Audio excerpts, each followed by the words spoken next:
Do you really know the parents of One Piece characters? When I say this, I mean the fathers and mothers of each of them. Stick around because that's exactly what I'm going to show you. First, let's start with our young monkey D. Luffy. Everyone knows who his father is, Dragon. He's the leader of the Revolutionary Army, fighting against the tyranny imposed by the world government and the Marines. But as for Luffy's mother, we've never even heard a mention of her. However, there are countless theories. Some suggest she might be a simple woman from East Blue, a member of the mysterious D clan, or even Crocodile. That's right, since there are rumors that Crocodile was a woman in his youth. Some fans theorize that the Alabasta villain could actually be the protagonist's mother. Moving on to the next character, we have Dragon himself. His father is also well known, Garp. As for his mother, she's never been mentioned, but she was probably a regular woman from East Blue. Now, about Zoro's parents, we've had some interesting revelations in an SBS, Fan Q&A, by Oda himself. Many decades ago, several people from Wano left their homeland and traveled to East Blue. One of them was Shimotsuki Furiko, the sister of Ushimaru, who many theorized was Zoro's father. Furiko settled in the village where Zoro was born and fell in love with a man named Roronoa Pinsoro.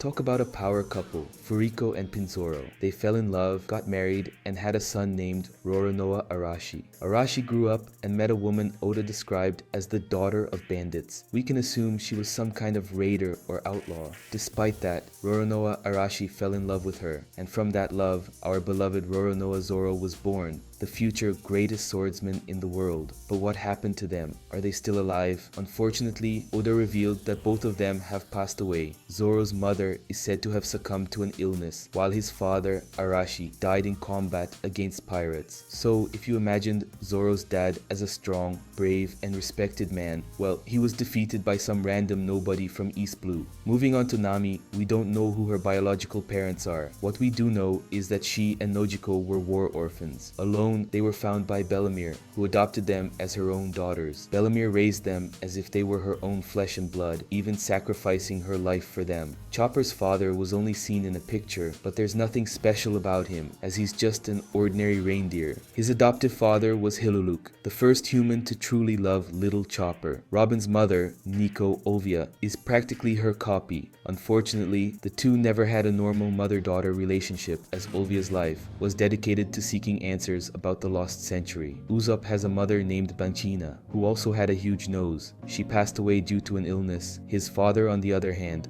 is alive and is the legendary Yasop, who never raised Usopp because he was busy playing pirate with Shanks. Sanji had a complicated story. His mother, Sora, was someone he loved very much in life, but she passed away. After that, Sanji was under the care of his father, Vinsmoke Judge, who was a cruel and inhuman person. Because of this, Sanji never wanted to recognize him as his father. For him, his true father is Chef Zeph, who raised him in East Blue. Additionally, his siblings Niji, Ichiji, Yonji, and Reiju are also children of Sora and Judge. Law had a father who was a doctor, but his name was never revealed. However, the person who truly represented a father figure for him was Rocinante, or Corazon. Speaking of Corazon, he and his brother Doflamingo were born into a world noble family.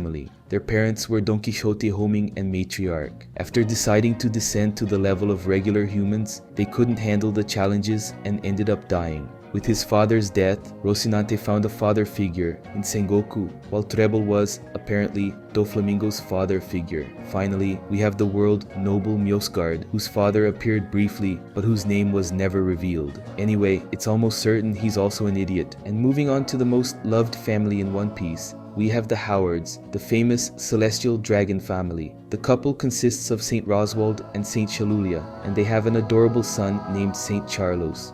Those were the good times when Luffy gave that guy a beating. Frankie's real name is Cutty Flam. When he was young, his parents, who were pirates, abandoned him by throwing him into the ocean. He was rescued by the legendary shipwright Tom, who took him in and made him his apprentice. Tom was the most important father figure in Frankie's life. Vivi, as the Princess of Alabasta, is the legitimate daughter of King Nefertari Cobra. We also have Edward Weevil. His mother is Miss Buckingham Stussy, a former member of the Rocks Pirates. She firmly claims that Weevil is the only biological child of Whitebeard, although many don't believe this story. Bonnie has a complicated past, even a difficult one to talk about. Basically, she is the daughter of Ginny, the woman Kuma loved so much in this world. Unfortunately, Ginny was taken by a world noble and had a child with him. Yeah, a pretty heavy story. Even so, Kuma honored the legacy of his late wife by taking care of Bonnie as if she were his biological daughter. Kuma's love for Bonnie was so strong that he abandoned everything: his life, his dreams, and his work. Princess Shirahoshi is the daughter of King Neptune and the late Queen Otohime. The big question is, how did they manage to have such a huge daughter? Oden, heir to the Kozuki clan, is the son of Kozuki Sukiyaki,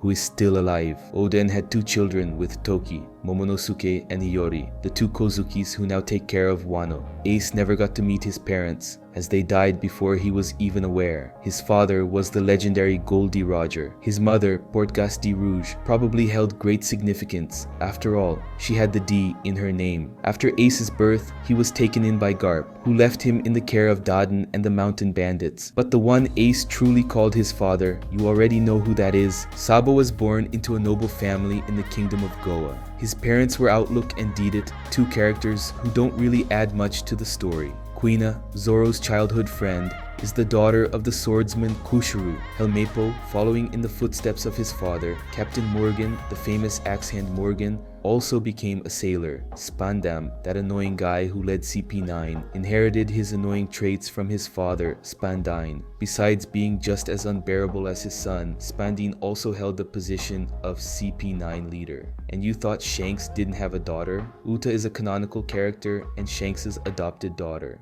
Speaking of Shanks, we were introduced to his possible biological father, Fingarland Garling, the leader of the Holy Knights. Next, we have Yamato. She is the daughter of the one and only Kaido of the 100 Beasts. As for her mother, we have no idea who she is, but it seems to be a woman with human traits. After all, even though Yamato has a horn, she looks much more humanoid than Kaido. There are even theories that her mother could be Black Maria, but I don't believe that since nothing has ever been mentioned about it. And here we have Big Mom. Her parents were ordinary humans who abandoned her because they couldn't handle her chaotic behavior. She was raised as a daughter by Madre Carmel. When she grew up, Charlotte Linlin opened the gates. She had 84 children. Of course, I won't list them all, but some of the main ones are Oven, Daifuku, Prospero, Mondor, Smoothie, Cracker, and the best of them all, Charlotte Katakuri. If you want to continue exploring these curiosities about the world of One Piece, don't forget to subscribe to the channel and turn on the notification bell. That way, whenever a new video comes out, YouTube will notify you. If this video caught your attention, I'm sure the next ones will surprise you too. Just click and check them out. Thank you so much for your attention, a big hug, and see you next time.